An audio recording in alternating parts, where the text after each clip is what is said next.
to serve. Good morning, everyone. Welcome to First Things First. I'm Jenna Wolfe alongside Nick Wright, Kevin Wildes, Brian Westbrook with us.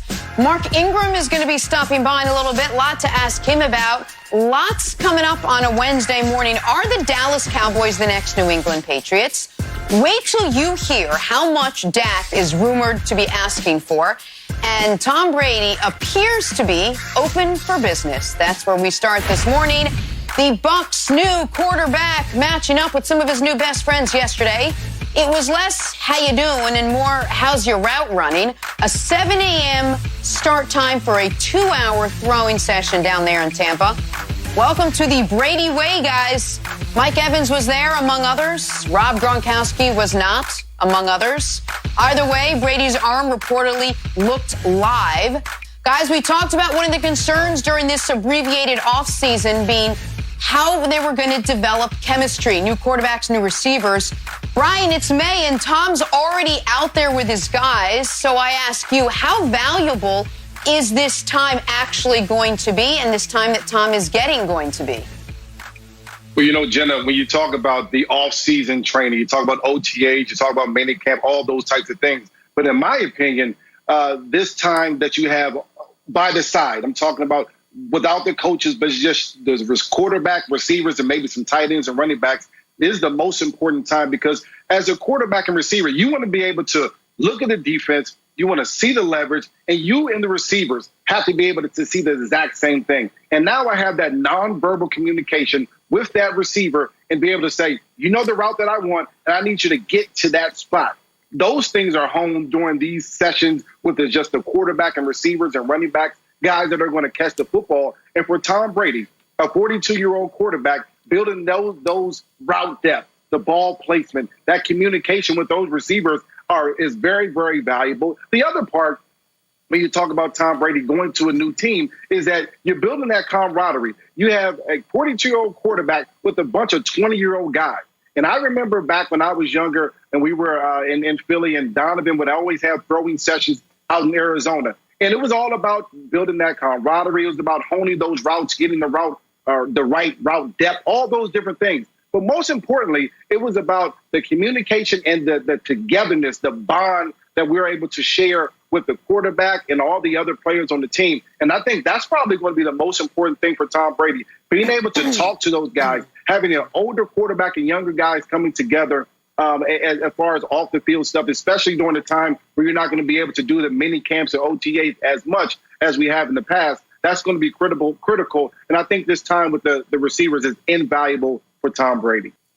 Yeah, I think Brian nailed it for a number of reasons. First of all, to answer the question, Bucs fans should be super relieved, because when I had first heard Tom Brady was getting together with his pass catchers, outside of the facility, I wasn't certain, are they going to be working on football, or is this kind of a Mary Kay Avon party type of thing to try to recruit some people for the TB12 Protect, immunity product he's pitching. So it was good to know that they focused on football for at least while they were on the field. We don't know what they talked about in the 25 minutes where they were out on the bleachers talking about things. Maybe it's the new product. I'm not certain. But Brian's point about precision and route depth is particularly important when you're going from one extreme to the other.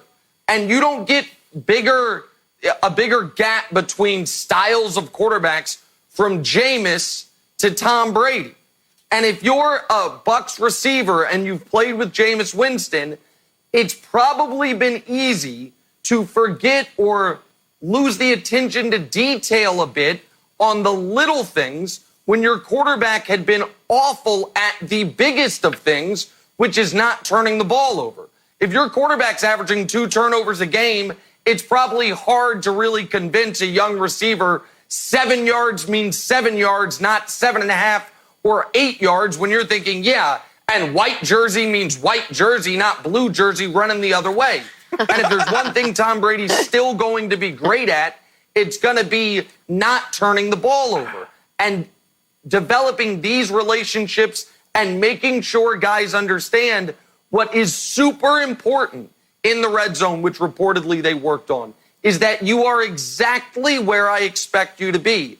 And so I do think, Wild, the fact that we're in May and they've already found a way to get on the field together, should be a source of optimism for Bucs fans that were concerned about how will this pandemic offseason affect our ability to get Tom Brady and these receivers and tight ends on the same page, Wilds. Yeah, I think you're right, Nick. You know what else I think?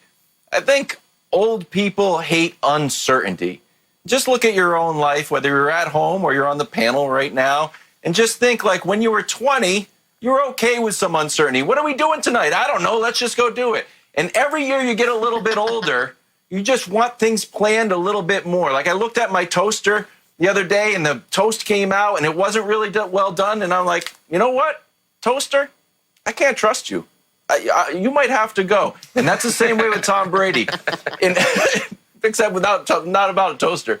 So my favorite show on Facebook, Tom vs. Time, episode 3, they go to Gladiator Camp in Yellowstone. And we've got some quotes from Tom Brady about why Gladiator Camp is so fun.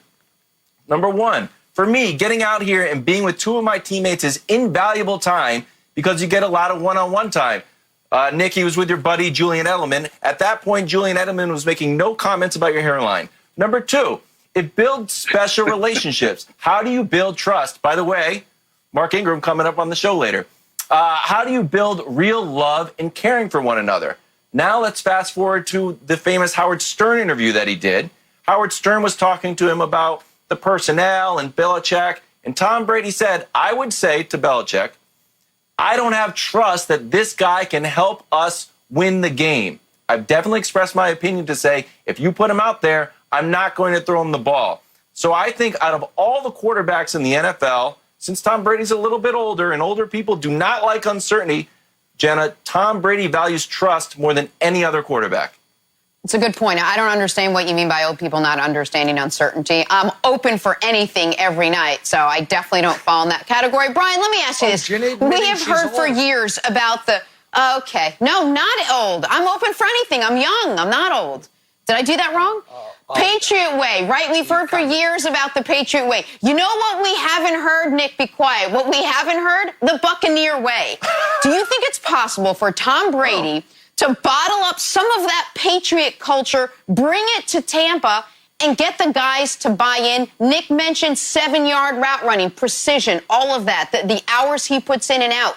Can you take that, one guy, bring that to another team, and get everybody to sign up for it? Well, I think when you're bringing the GOAT, the greatest of all time, Tom Brady, into that situation, the guys around him, Mike Evans, all the other receivers, they are just going to fall in line. Teach me how to be a winner. They haven't been successful in Tampa Bay and with Jameis Winston or anyone else in a very long time. Now they have the opportunity to play with one of the best quarterbacks that have ever played the game, probably the best quarterback that has played the game before. And this is what the Patriot Way was built on: preparation, study, attention to detail, and win at all costs. And I think Tom Brady can bring all those aspects to Tampa Bay that can help them win. The biggest aspect of probably about the Patriot Way was Bill Belichick. That's the one thing that Tom Brady won't be able to bring to Tampa Bay. We just hope, and I think Tom Brady hopes, that Bruce Arians can be that Bill Belichick of the South. And if they can win an awful lot of games.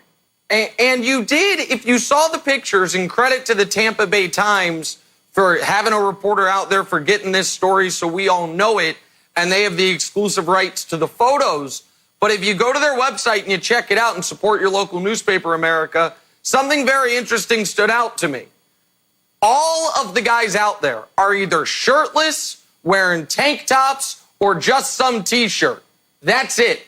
Except for Tom, who is wearing shoulder pads and a official practice jersey. So, I mean, he hasn't been able to get to the facility. He already has some equipment. I'm not sure. Maybe that was in the Byron Leftwich handoff that never actually happened. But the point is, some of that Patriot precision or attention to detail, all these other guys look like, all right, we're going to go work out on the field. Tom's wearing his shoulder pads and the special colored quarterback don't touch me jersey, which seemed a little unnecessary because there were literally no defensive players out there. But still, you even saw it there that he was a little more buttoned up, Jenna, than the rest of the guys.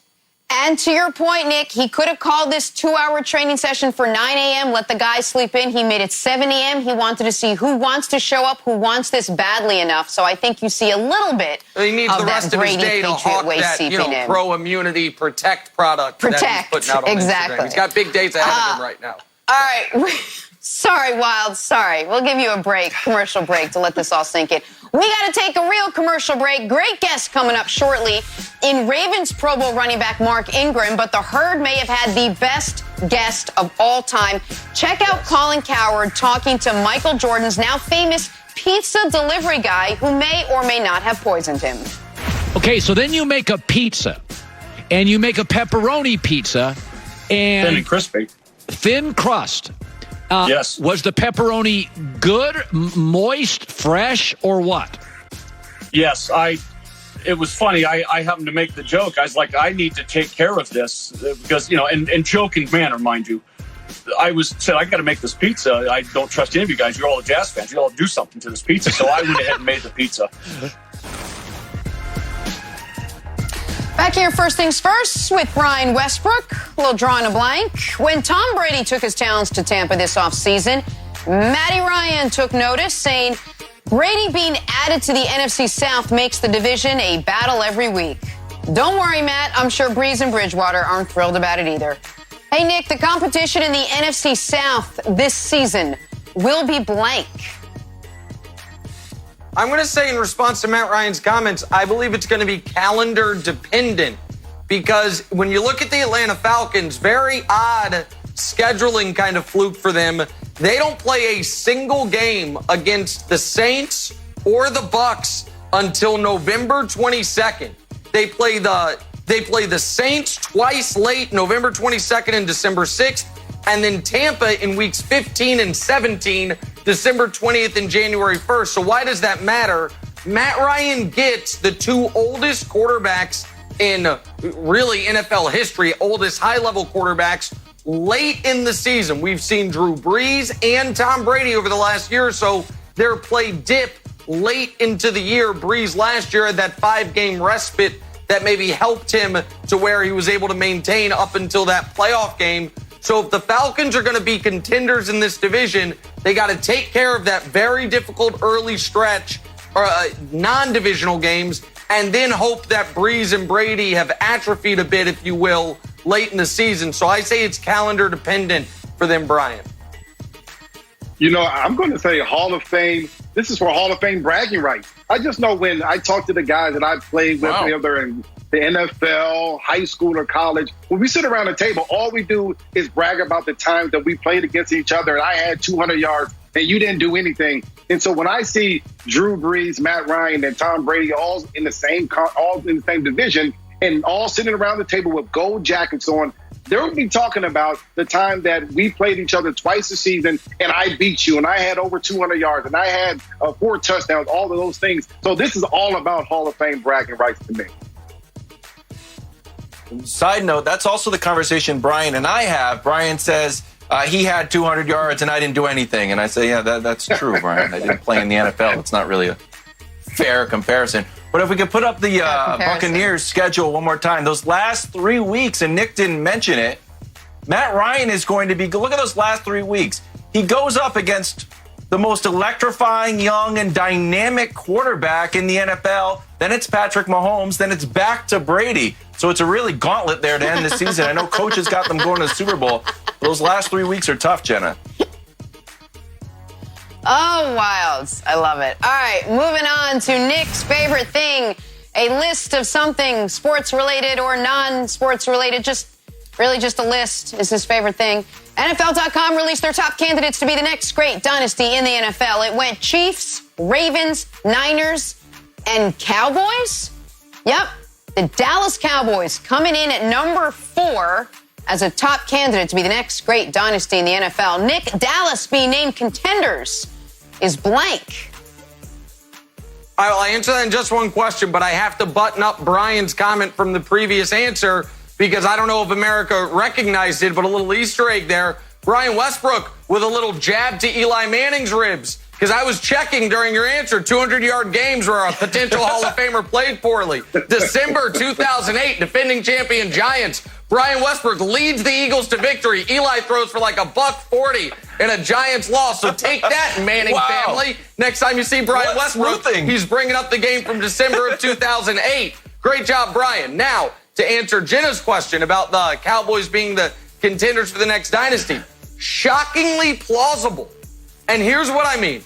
We all know who the most likely contender for the next dynasty is, or a dynasty that maybe we're in the midst of. But once you get past that team, who are the real contenders? Baltimore, I understand the attraction there, and I think they have a spectacular roster, and I really like Lamar. But we do have to see him do it in the postseason. The Niners are so uncertain about their quarterback, they considered shipping him out for a geriatric Tom Brady.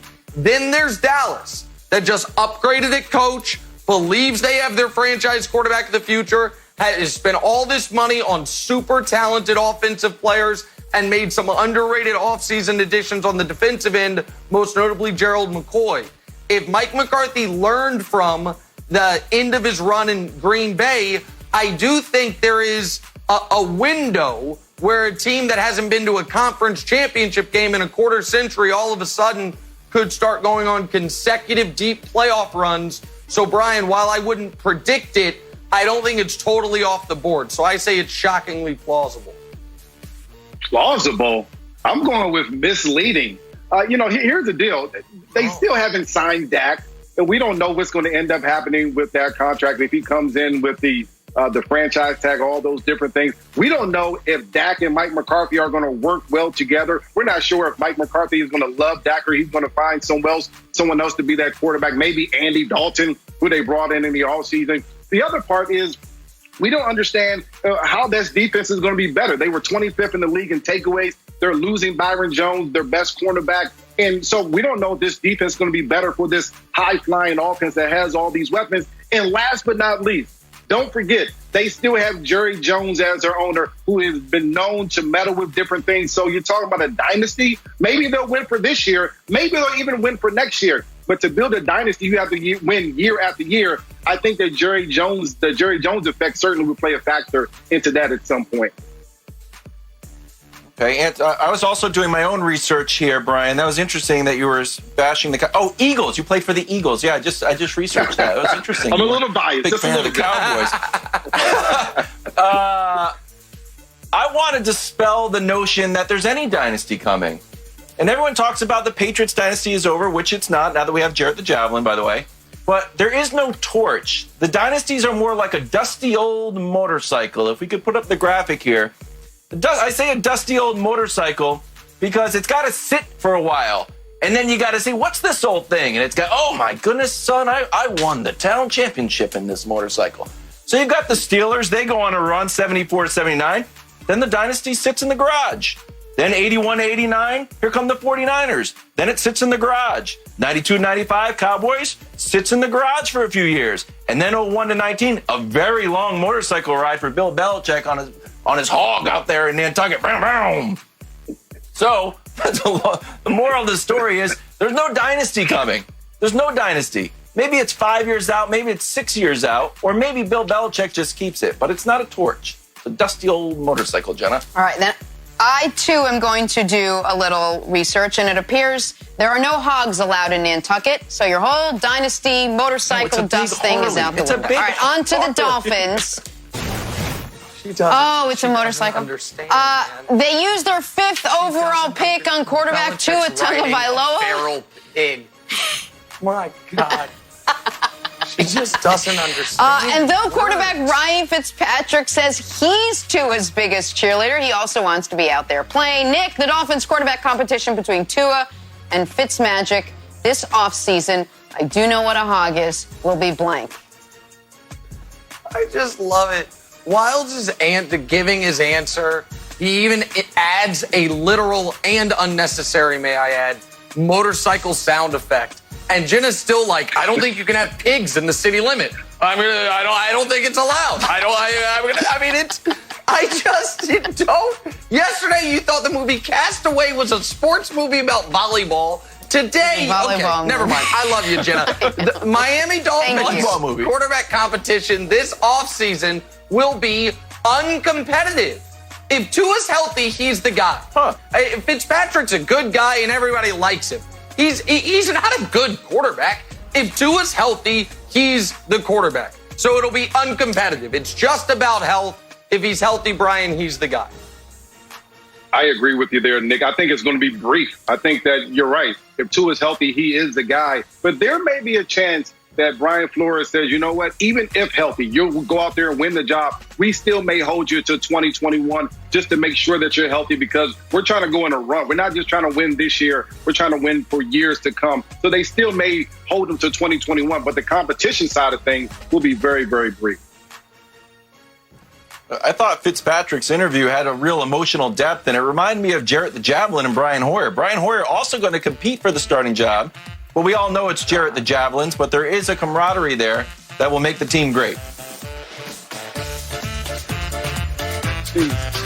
I'm loving this. I'm just taking this all in. I'm taking like it. Every music. time I see Jarrett the Javelin, the music gets on. We're happy. All right, let's end with this NFL on Fox Instagram poll. Ask you, what would be more difficult? Here we go, guys. Making a catch while guarded by Stephon Gilmore, or breaking up a pass while guarding Michael Thomas? So Dolphins wideout Devontae Parker chimed in saying it would be harder making the catch guarded by Gilmore. Wow, Michael Thomas was not happy about that, telling Devontae, quote, "I lapped you. You can't even get a seat at the table." Seems a reasonable response. Nick, Michael Thomas and Devontae Parker's feud over an NFL on Fox Instagram poll is blank. Utter insanity, all perpetrated by Michael Thomas, who needs to talk to somebody. Because, Jenna, you gave the very Cliff's Notes version of this, but it went on and on. He then talked about it with reporters the next day. All poor Devontae Parker did was see this thing on Instagram. He's like, well, I've never tried to break up a pass from Michael Thomas. I have tried to catch a pass with Stephon Gilmore guarding me. I think that's harder. There was no shade thrown. He wasn't bragging about his own accomplishments. And Michael Thomas just ethered him out of nowhere for no reason whatsoever. I understand, especially in the days following the Jordan doc, it's now in vogue to create fake chips on your shoulder and fake slights. But Michael Thomas seems borderline unhinged in this entire interaction. And so he needs to take a deep, calming, cleansing breath. Maybe he can download the Calm app that I've heard such good things about and reflect on why he's so mad, bro. So this is utter insanity, Brian Westbrook. He didn't say his name. I love it. I love the Michael Jordan aspect that you're trying to find a chip on your shoulder somehow. I love that thought process. I was certainly one that subscribed to that quite often. But I think this was thought-provoking. While I think Michael Thomas is probably the best receiver, better receiver than Devontae Parker, it made me start to think, how good would some of the best receivers be in the game be if they weren't playing with their Hall of Fame quarterback? I had just a couple. Devontae Adams, Aaron Rodgers. How good would Devontae Adams be without Aaron Rodgers? How good will Julio be? Obviously one of the best receivers in the game, but he has been throwing the ball back by Matt Ryan his entire career. The last one, Mike Thomas and Drew Brees. How good would these receivers be if they had a carousel of quarterbacks every single year? Would they be the same guys? It just got me to thinking. I don't think there's a comparison when you compare Mike Thomas and Devontae Parker, but it did start to get me thinking just a little bit. All right, before I get to my answer, I think Nick ran afoul of some sort of commerce regulation, like on Instagram, you don't put hashtag ad on there with that calm shout out. Just for the record, I'd be hearing from I'm not paid. It was an unpaid endorsement for federal calm. government. I am not one of their official endorsers, so I'm in the clear. I just think it's a great product. Okay. Hashtag ad. So my take on Michael Thomas was like Deontay Wilder's costume. Like, yeah, you may think that you're intimidating your opponents, but in the end, you're probably just weighing yourself down with a lot of unnecessary drama. So Deontay Wilder's costume for me, Jenna. All right, I like it. We got to take a break. Michael Thomas's former teammate, Mark Ingram, will be here. Maybe he could weigh in on this little feud. That's still ahead on First Things First. Back here at First Things First. Hey, coming up shortly, we're going to have Ravens Pro Bowl running back Mark Ingram joining us to talk about Lamar Jackson. maybe to explain what big trust means to me and everything Ravens related. That's next, right here on First Things First. But right now, it is time for stories to start your morning. We might finally know why the Dak Prescott deal's taken so long. A recent report says Dak wants $45 million on his final year if he is indeed forced into a 5-year contract. Nick, does this surprise you?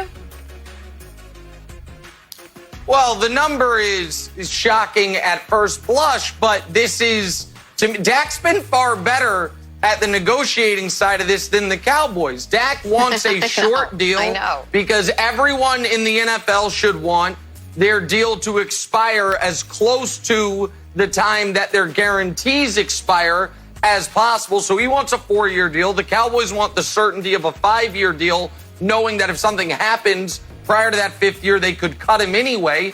And so Dak's saying, all right, you want a 5th year? Have that 5th year be $45 million.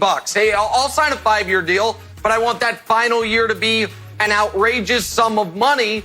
And so this is why I will say once again, I am not as convinced as everyone else that this deal gets done by the July 15th deadline. I think it is absolutely in play, Wilds, that Dak plays this year under the franchise tag. I totally agree. I asked Dusty, our esteemed researcher, I said, Dusty, what's the countdown?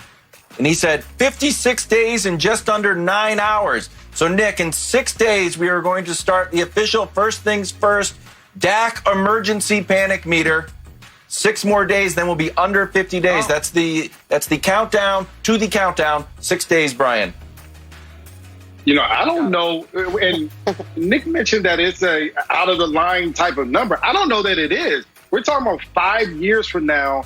You're asking for $45 million. We all know that Patrick Mahomes is going to get close to $40 million a year, probably a little bit more at some point. Deshaun Watson, maybe. There's another group of quarterbacks that will be getting paid. And if you're Dak saying, I want a 4-year contract versus a 5-year contract that the Cowboys want to give you, you of course are going to say, give me an outrageous number right now. But whenever in 5 years, whatever year that is, 2025, at that point, that $45 million number may not be outrageous. And so I think it's a normal ask for anyone that is getting an additional year on their contract that they don't actually want. To me, it makes sense. I think Todd France's agent is doing a good job in that respect. I'm with you, Nick. I don't see this deal getting done before July 15th. On to the Eagles now. Many presumed when they drafted Jalen Hurts with the 53rd overall pick that he'd be in line to be Carson Wentz's backup. But head coach Doug Peterson said yesterday that he has a ton of confidence in Nate Sudfeld to be the backup quarterback. Wonder if that hurts. Oh, good, Jenna. Nick? It's not good. Smart move, putting Hurts as the third string. Just ask the question. Oh, my God. Okay, sorry. Smart move, putting Hurts as the third string quarterback on the roster. Okay, it wasn't. Listen, we're supposed to go. This is supposed to be a snappy, quick segment where we get through a bunch of stories. It was so Jenna funny. dying laughing about her pun does not help. Listen, Nate Sudfeld is not the Eagles' number 2 quarterback. Doug Peterson can say that he's not their number 2 quarterback, Wilds. It's a non-story. No, I think it is. It's just the bar says it. Jalen Hurts got his feelings hurt, according to Jenna. Brian?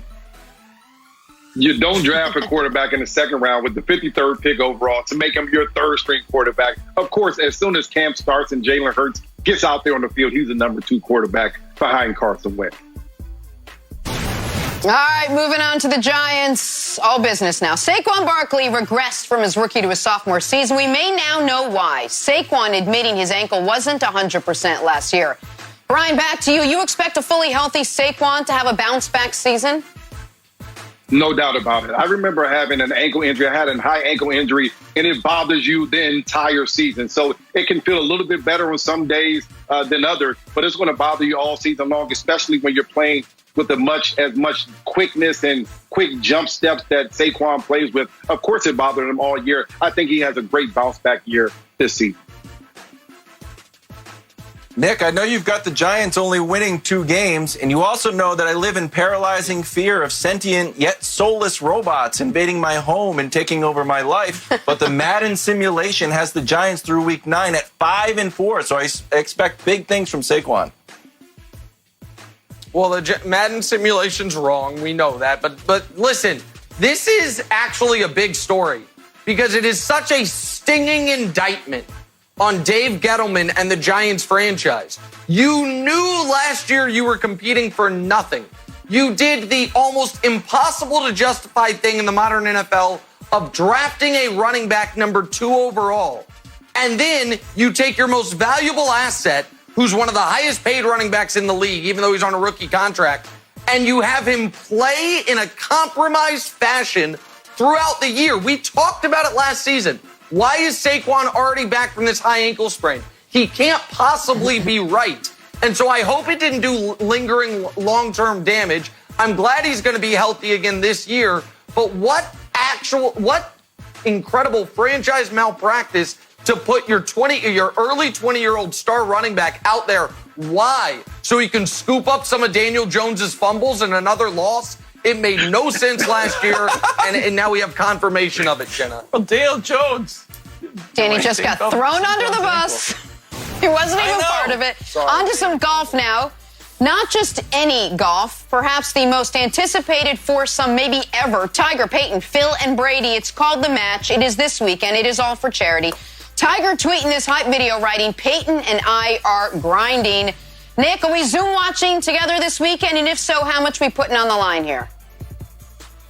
All right, listen, I'm not gambling on this because I want to be able to enjoy it fully. I have a date with my 6-year-old daughter. She is so excited that golf is back on TV. Golf is her favorite thing to watch. She loves Tiger. And here's my only concern. Some of her childlike innocence could be stripped of her watching this if Tiger and Peyton aren't careful and they see that, you know, Tom and Phil do what I expect they might have to do to win, which they're known to do a little bit, which is cheat. I don't want her to be exposed to that this early. I'm a little worried about that happening, and I feel like this is something that Tiger and Peyton have to be cautious of. But I am super excited, and Tiger and Peyton are going to win.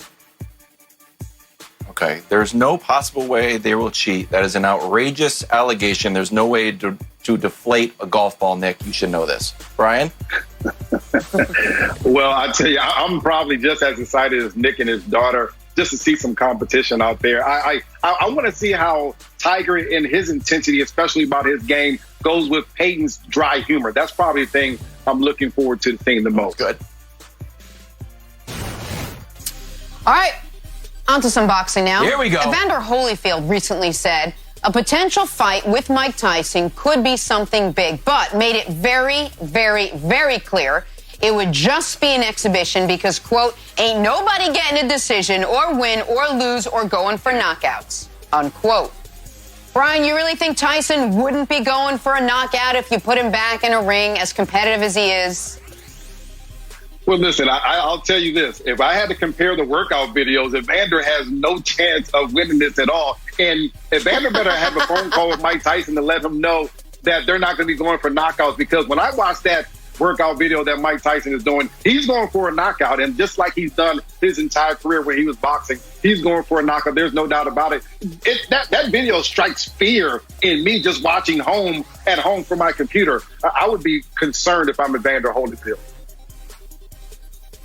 Nick, remember when Bodie from The Wire ripped you and it really hurt your feelings? That's how I feel about this Mike Tyson video. I feel completely crestfallen because more and more experts have come out and say this cannot happen, it's impossible. Now even his potential opponent is like, we're just having an exhibition. Like, if we're just going to have an exhibition, I'd rather just keep it here on Instagram so the potential of me being excited can live. But otherwise, I've just, the air's out of the balloon for me, buddy.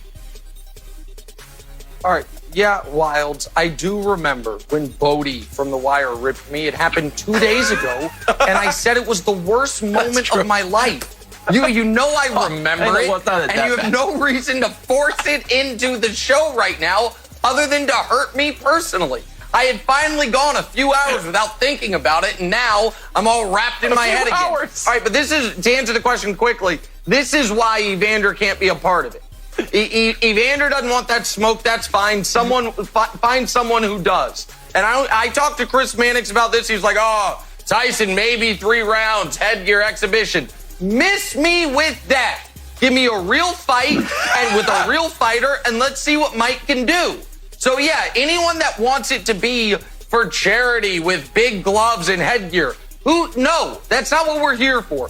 We are here to see if Mike Tyson can follow the great legacy of George Foreman and Rocky Balboa, of guys after age 45 coming out of retirement and winning a championship. That's what we're here for. I'm back in. I'm back, Jenna. I'm back. He's back in. Good. Didn't take much. You got your back. On to some hoops now. If you were wondering how Celtics guard Jaylen Brown's been staying busy during quarantine, check out this video on Twitter of Jaylen training with his 78-year-old grandfather, Rocky style, fitting as his granddad actually sparred with Muhammad Ali. Brian, how great is this?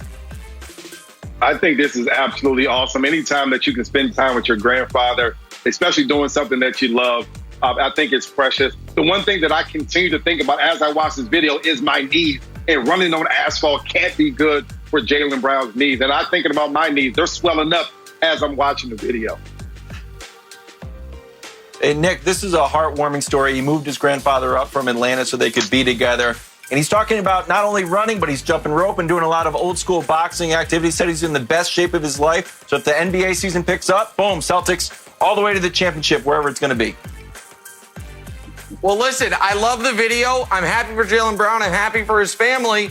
And maybe his grandfather can give him some good training tips that he can then, give to Jason Tatum. So maybe Jason Tatum, when we come back, can one day move up that tier to a soon-to-be NBA star, which we all know he's short of. Jaylen's a few tiers beneath that, but maybe he'll come back better than ever, Jenna Wolfe.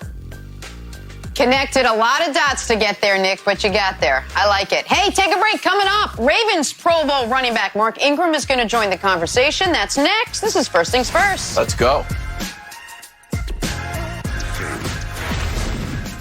Welcome back to the show. We are now joined by Heisman Trophy winner and Pro Bowl running back Baltimore Ravens Mark Ingram. Mark, good morning. Thank you so much for being with us today.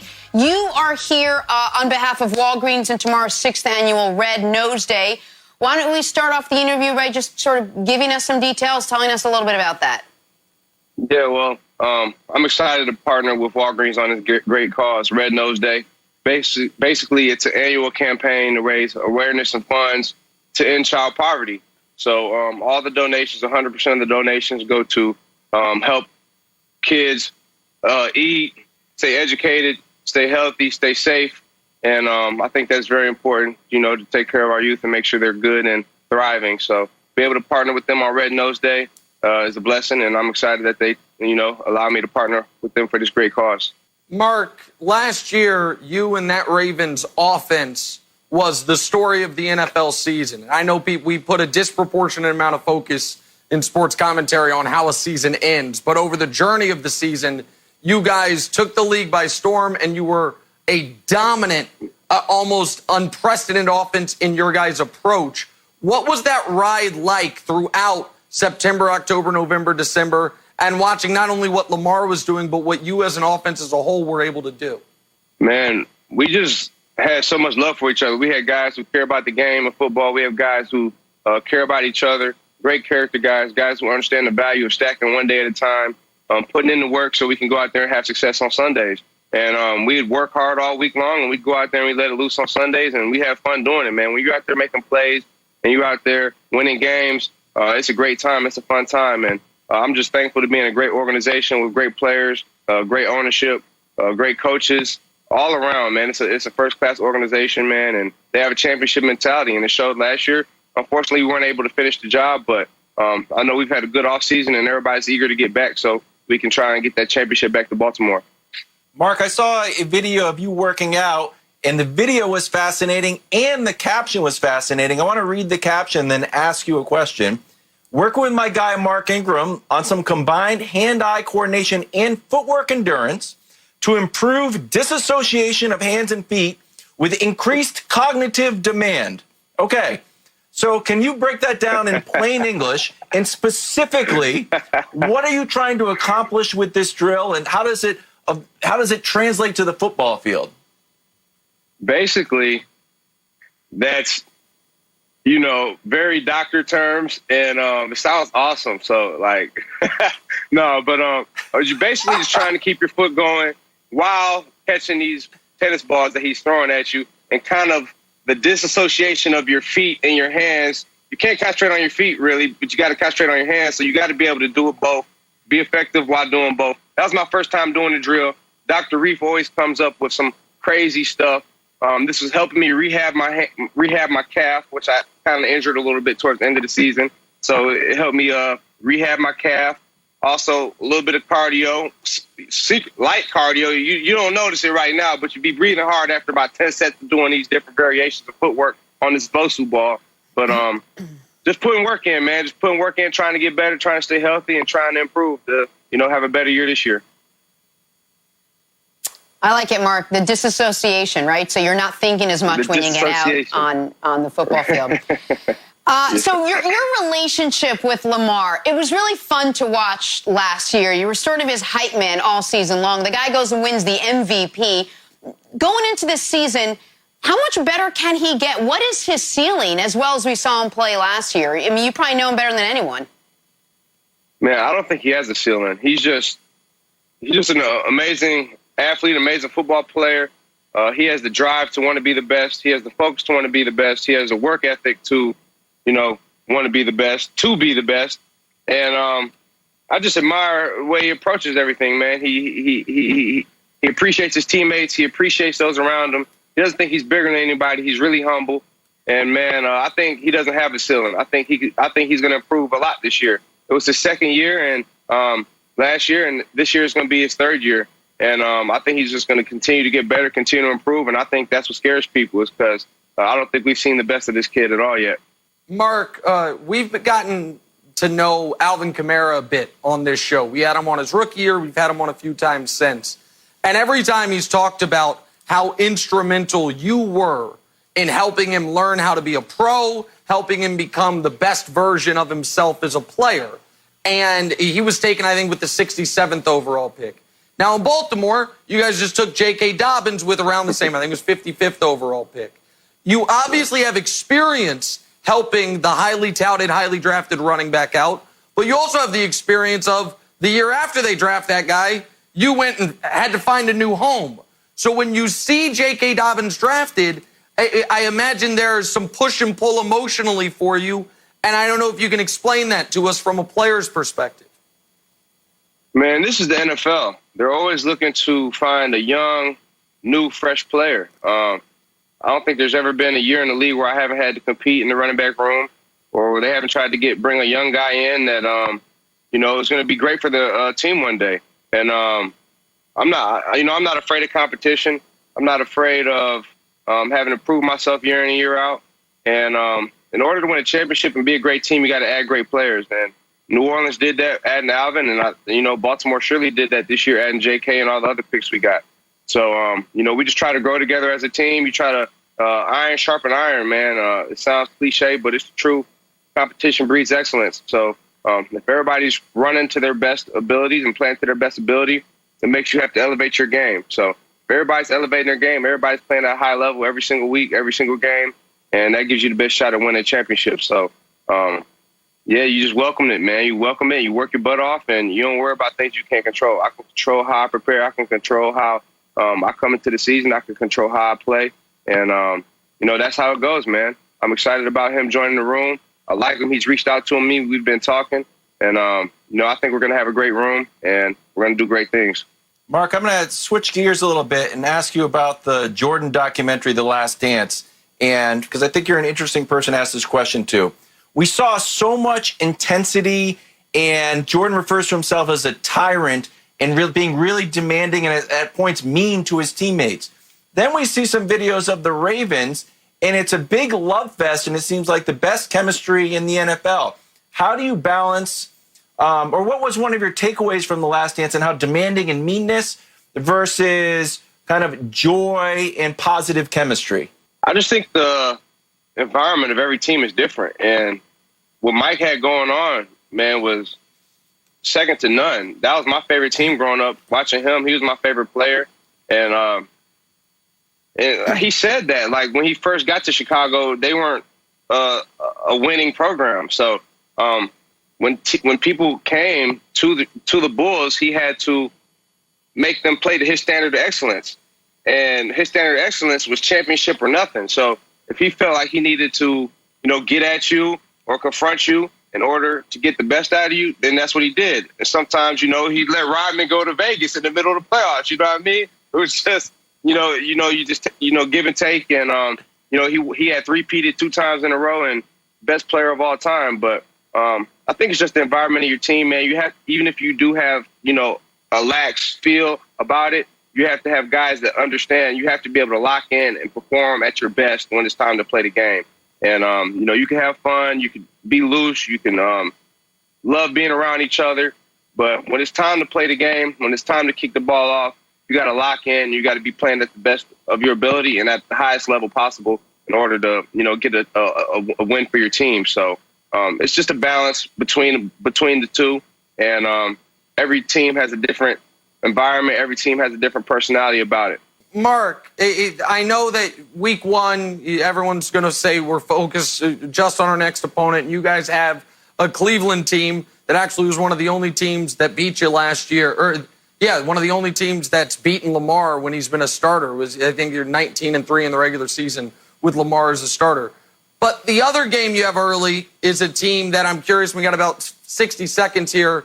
You've got Patrick Mahomes and the Chiefs in week 3. Most people think the best 2 teams in the conference. Have you circled that game on your schedule? We got about 35 seconds left. Of course, man. You got the Super Bowl champions coming to town. I know last year we had to go to KC. I think the year before that they had to go to KC. So just to have them in the bank, coming to the bank. Monday night had the champs coming to the crib. That's something you definitely circle, something you definitely look forward to. In order to be the champs, you got to dethrone the champ. So hopefully that'll be our first step to being able to be champions. One of our steps. Mark Ingram, just to quickly recap, he's ready for the season, and he thinks Jordan was better than LeBron. I love it. No better way to end the show. Hey. Mark, thank you so much for joining us. I think we got to go. He didn't say all that. Good luck to you and to the Baltimore Ravens. We got to go. We'll see you tomorrow, everyone.